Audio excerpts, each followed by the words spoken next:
Hi friends, నేను మీ Subhani. Indian రైల్వేలో ఉద్యోగాలు భర్తీ చేయడానికి నోటిఫికేషన్.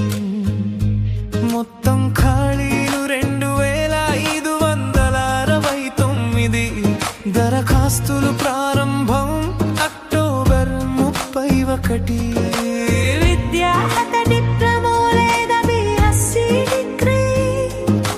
జీతం 35,400. పూర్తి వివరాల కోసం లింక్ కోసం కామెంట్ చేయండి.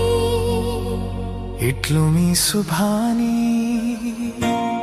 అలాగే నా ఛానల్ ని లైక్ చేయండి, షేర్ చేయండి, సబ్స్క్రైబ్ చేసుకోండి.